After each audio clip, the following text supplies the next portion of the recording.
It seems like I'm doing something right because Luca Man right here is wrapping some lemongrass. But this is my favorite part of the week, going to the Saturday morning market and restocking on fresh herbs. Every single time I go to the Saturday morning market, I restock on herbs that I use for my daily tea. My daily tea is intended to help me manage my stress, balance my hormones, and give me energy in a natural way that doesn't deplete my adrenal gland. So this week I picked up some lemongrass. We got that all wrapped up.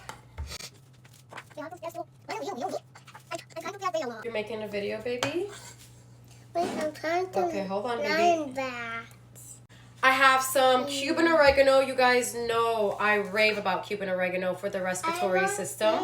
I'm battling a little cold right now, so this is gonna be in my everyday tea in order to clear out my respiratory system and also aid my lungs. Fair warning, if you're using Cuban oregano, you are going to hack up everything in your lungs, so just be ready for that.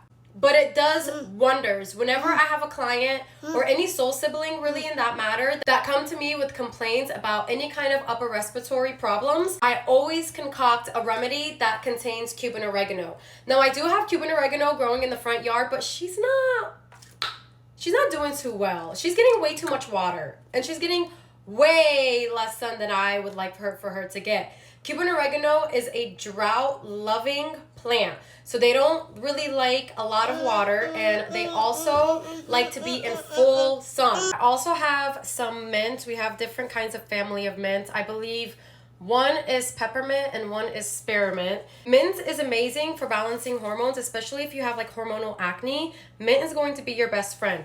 And also, I love me a minty tea because my roots are Moroccan, and we're known for our mint tea.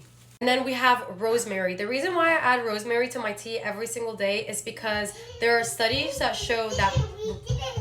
I did. Good job, baby. Studies show that rosemary helps with memory and brain functioning. And if you suffer like foggy brain, poo-poo brain, brain farts, this is going to be amazing. This is a huge staple in my tea every single day. Even though I'm not really a fan of the flavor, I do still put it in my tea because it makes it like bitterish kind of. As a solo parent running a couple of businesses while being a stay-at-home mom, that brain fart, sometimes I feel like I'm pregnant all over again. I have poo-poo brain sometimes, but this always helps. And I've noticed a huge difference in my focus and in my ability to think and manage multiple things at once.